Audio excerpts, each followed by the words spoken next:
এবারের বিপিএল এ উঁচু মানের বিদেশি প্লেয়ারের সংখ্যা সত্যিকার অর্থেই ছিল খুবই কম। শাহিন আফ্রিদি ফরচুন বরিশালের হয়ে কিছু ম্যাচ খেলে গেছেন, অ্যালেক্স হেলস খেলেছেন, কাইল মায়ার্স খেলেছেন, এই মুহূর্তে আরো বেশ কয়েকজন খেলছেন। তারপরেও এই অভিযোগটা ছিল যে এবারের ফ্র্যাঞ্চাইজিগুলো খুব বেশি উঁচু মানের ক্রিকেটার আনতে পারেনি। তবে সেই আক্ষেপ প্লে অফে ঘুচিয়ে দেওয়ার চেষ্টা করবে দলগুলো, সেই আভাস আসলে পাওয়া যাচ্ছে, স্পেশালি রংপুর রাইডার্স এবং ফরচুন বরিশাল। রংপুর রাইডার্সের সবশেষ ম্যাচে যে চারজন বিদেশি খেলেছেন তার ভেতরে ইফতেখার রয়েছেন পাকিস্তানের, খুশদিল শাহ রয়েছেন, এরপর আকিফ জাভেদ খেলেছেন এবং স্টিভেন টেইলর খেলেছেন। তো এর ভেতরে তিনজন, আকিব জাভেদ, খুশদিল এবং ইফতেখার, তারা আসলে বলা যায় যে অলমোস্ট পুরো সিজন ধরেই আসলে খেলছেন। কিন্তু তারপর রংপুর রাইডার্স বেশ কয়েকজন অস্ট্রেলিয়ান ক্রিকেটারের দিকে মনোযোগ দিয়েছে এবং যেটা শোনা যাচ্ছে তারা চুক্তিও করে ফেলেছে ডেভিড ওয়ার্নারের সাথে। ডেভিড ওয়ার্নার সিডনির হয়ে বিগ ব্যাশ শেষ করেছেন, তিনি ফ্রি হয়ে গেছেন এবং ডেভিড ওয়ার্নারের সাথে রংপুর রাইডার্সের চুক্তি সম্পন্ন হয়েছে। তিনি বিপিএল এ খেলতে আসছেন প্লে অফের ম্যাচে। এছাড়া টিম ডেভিড আরো একজন অজি ক্রিকেটার, তার সাথেও আসলে রংপুর রাইডার্স চুক্তি সম্পন্ন করে ফেলেছে। টিম ডেভিডও আসছেন এবং দেখার ব্যাপার যে কয়টা ম্যাচ আসলে খেলে রংপুর রাইডার্স, সেভাবে তারা বিদেশি ক্রিকেটারদেরকে নিয়ে আসবে। এছাড়া সুনীল নারিন, যিনি এই মুহূর্তে আবু ধাবি নাইট রাইডার্সের হয়ে ইন্টারন্যাশনাল টি-20 লিগে খেলছেন। এর আগে তিনি 6টা সিজনে খেলেছেন বিপিএল এ, কুমিল্লা ভিক্টোরিয়ান্সের হয়ে বেশ কয়েকটা সিজনে খেলেছেন। সেই সুনীল নারিনের সাথেও কথা হয়েছে রংপুর রাইডার্সের। সুনীল নারিন তিনিও আসবেন এবং একটা বা দুটো ম্যাচ তার খেলার সম্ভাবনা আসলে রয়েছে।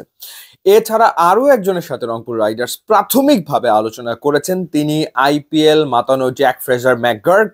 তার সাথে একটা প্রাথমিক আলোচনা হয়েছে, তবে চুক্তি এখন পর্যন্ত হয়নি এবং জ্যাক ফ্রেজার ম্যাকগার্ককেও আনতে পারে রংপুর রাইডার্স, এমনটা আসলে শোনা যাচ্ছে। এবার যদি ফরচুন বরিশালের দিকে তাকাই, ফরচুন বরিশালের হয়ে সবশেষ ম্যাচে যে চারজন খেলেছেন বিদেশি, সেই তালিকাতে রয়েছেন ডেভিড মালান, এরপর রয়েছেন মোহাম্মদ নবী, এরপর রয়েছেন ফাহিম আশরাফ।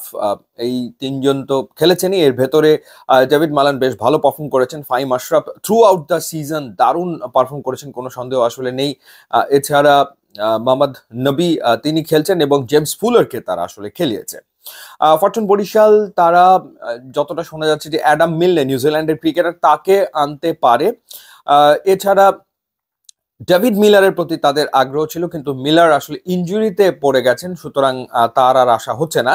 এবং কাইল মায়ার্স তিনি আবারও আসলে ফিরে আসতে পারেন প্লে অফের ম্যাচে, তেমনটাই আসলে শোনা যাচ্ছে।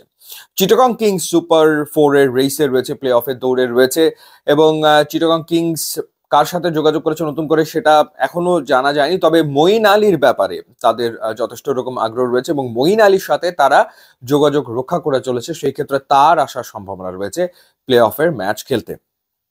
এছাড়া রেসে থাকা দুর্বার রাজশাহী মনে হয় না নতুন কোনো বিদেশি ক্রিকেটারকে আনতেও পারে, বলা যায় না, যেহেতু তারা প্লে অফের রেসে রয়েছে এবং প্লে অফ যদি নিশ্চিত হয়ে যায় সেই ক্ষেত্রে। খুলনা টাইগার্স তারা একজন ব্যাটসম্যানের খোঁজে রয়েছে, খুলনা টাইগার্সেরও প্লে অফ এখনো চূড়ান্ত নয়, কিন্তু তারপরেও তারা আসলে চিন্তা ভাবনা করছে। তো এই হলো সামগ্রিকভাবে পরিস্থিতি। তো সেই ক্ষেত্রে বেশ কয়েকজন বড় মানের ক্রিকেটার প্লে অফে খেলবে, সেটা আসলে বোঝাই যাচ্ছে। তো দেখাই যাক কে কে শেষ পর্যন্ত আসে। ইউটিউব ইনস্টাগ্রাম লিঙ্ক দেওয়া আছে, আপনারা যোগ দিলে খুবই খুশি হব।